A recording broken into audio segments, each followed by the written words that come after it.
Today I'm talking about a story. In fact, it's a powerful story because I'm talking about a powerful person. He is a person who is a symbol of transformation and enlightenment, who represents the journey from anger and materialistic desire towards wisdom and spiritual enlightenment. And yes, it's none other than Vishwamitra. So today we will start with his early life and then move towards how he became Vishwamitra. He was born as a king and named as Kaushika, and being a king, he was very famous for his bravery and hunting skills. Being a king, hunting would be their habit, and once after a successful hunting, he along with the soldiers were returning back, wherein they found an ashram.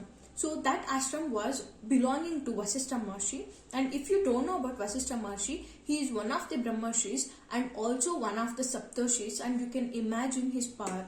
So he came to this ashram wherein he was heartily welcomed by Vasishtha Maharshi. So within matter of no time, everything was ready in front of them, which they were never expecting it from an ashram. So with this amazement and curiosity, he approached Vasishtha Maharshi to ask how it was possible.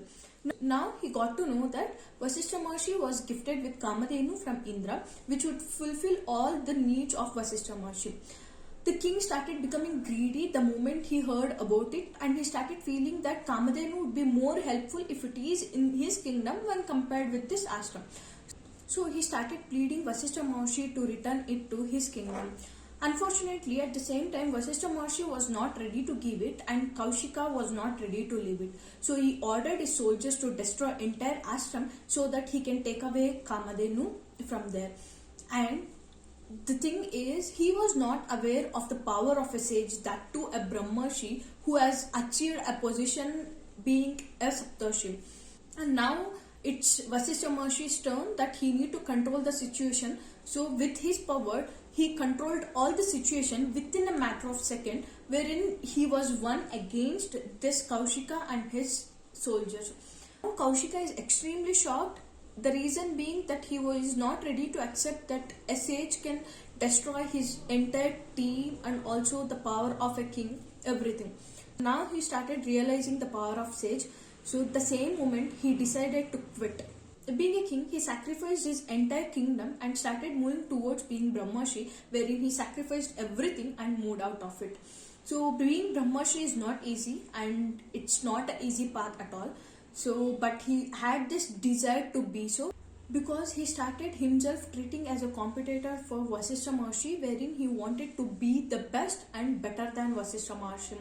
From now, I don't represent him as Kaushika, I will be representing him as Vishwamitra.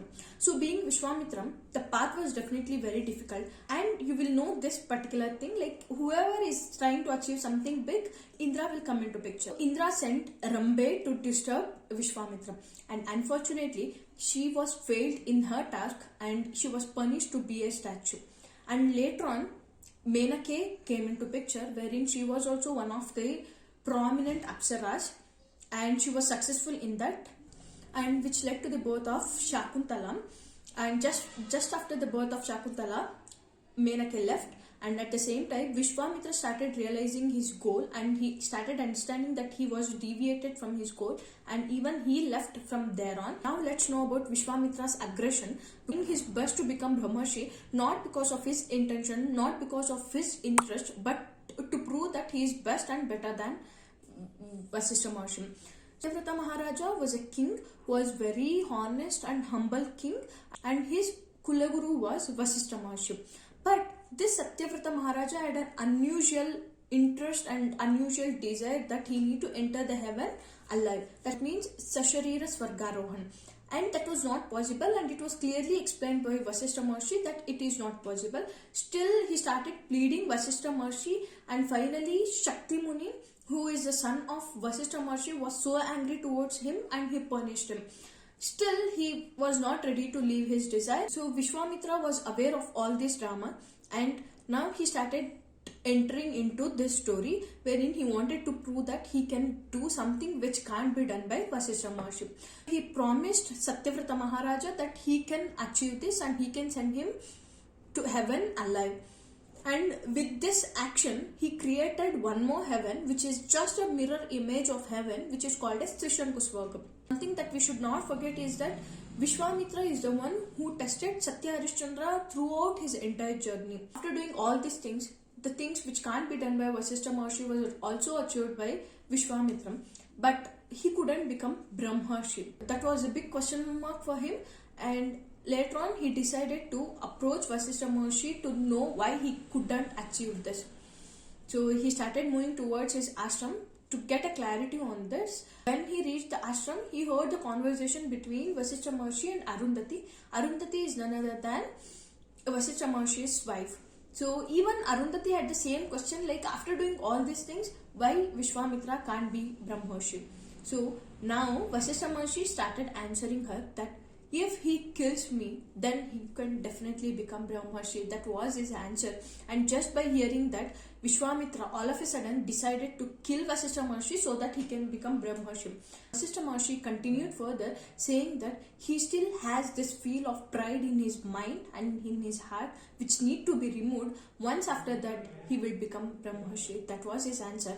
And the moment he heard this, he started understanding his mistake, started realizing what he hasn't achieved after all these things, and at the same moment he realized it and he approached Vasishtha Maharshi asking him for forgiveness.